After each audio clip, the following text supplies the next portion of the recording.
Welcome to an episode of InRange. We're here to talk to you today about optics, both rifle and pistol optics, specifically the offerings from Lead and Steel, who's a new company to the red dot market, and they came right out of the gate with some really interesting, good, competitive products. First off, let's talk about the Promethean LP1, which you see here on my VHS2, which I have configured and ready to go for midnight brutality coming up in a couple months.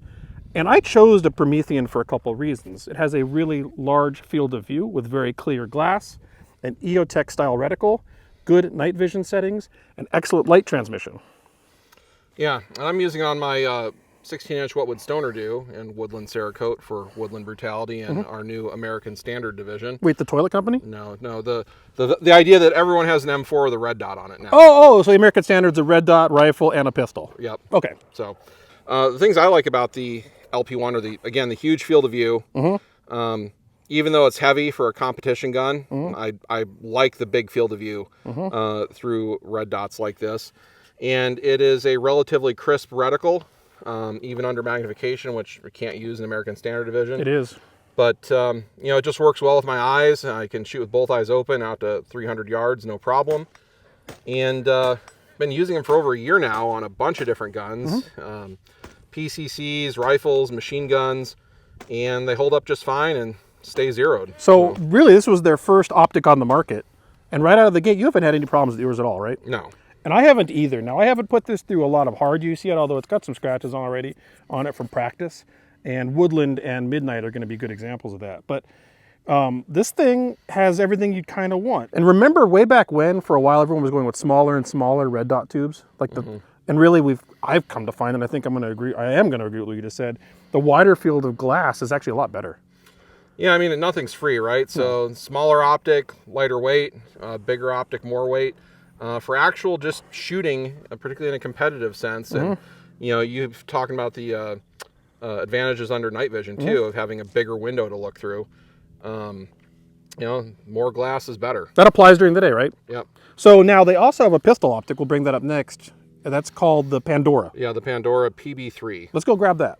Boom, and here we are. And here is the Pandora, which is their pistol red dot. Now, you could put this on a rifle, too, with the mount. Yeah, in fact, I've been using them on PCCs and submachine guns as well. Now, let me show you this. Yes, this is going to be pointed. It's clear, but let me show the camera. Another very wide field of view, like a huge piece of glass. When you compare that to the Steiner MPS, this feels like, it's not double, but it feels like double when you're looking through it. It does have a bigger lens than most of the other acro footprint style optics on the market. Which means it's also quicker to acquire. Also, which we don't talk about very much in night vision land, this has night vision settings, and with the same large piece of glass and good light transmission, using this with your night vision passively is also a really good solution. Yeah. 30,000 hour battery life on a single CR2032. Again, more common battery type than some of the other optics using this footprint, like the MPS uses a different, less common battery. The Acro P1s used a different battery as well, and then went to CR2032. That was the first problem with the Acro. So one of the things I really like about this is the buttons are on top, so no matter which way you're carrying it on a pistol, you're less likely to accidentally activate the button. And as I said, they're an Acro footprint. So like, for example, on this TSOS, I'm using an RMR to Acro adapter plate to bolt it on there. On the Glock Gen 5 MOS there, is just using the MOS Acro plate to bolt right on. Okay, so they came to the market with two strong offerings. We've got the Promethean and the Pandora. Both of them excellent red dot choices. So what's the Promethean going for on the market? They have an MSRP of $650, but they quite frequently sell for $375 to $400. Okay. Lead and Steel isn't well established in distribution yet, so they have a lot of direct-to-retail sales quite frequently. We said they're new to the market. Yeah. And the Pandora? Pandora has an MSRP of about $620, but they're frequently selling for about $400. Well, and here's another thing I want to say to this. When it comes to choosing firearms products on this market, there's a lot of things that you need to consider in your choice. Is it the right product for you? Does it solve the need that you're trying to fulfill? Is it a good quality product? I can vouch both of these are excellent quality products. These are good red dots, no doubt about it, right out of the mark, right out of the gate.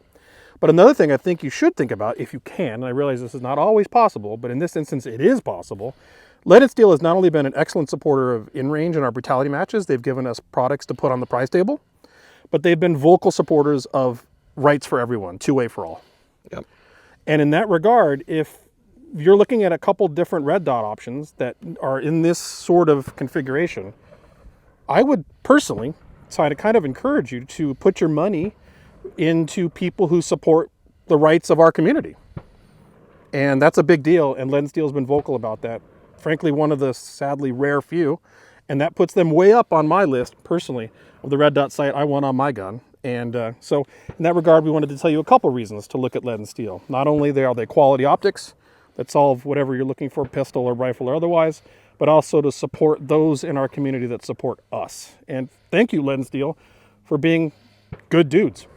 The thing I'll say is they're also very accessible. When you're contacting Lead & Steel about anything, you're dealing with like the same few guys that are all making the business function day to day, and versus sending money to a big corporation, right?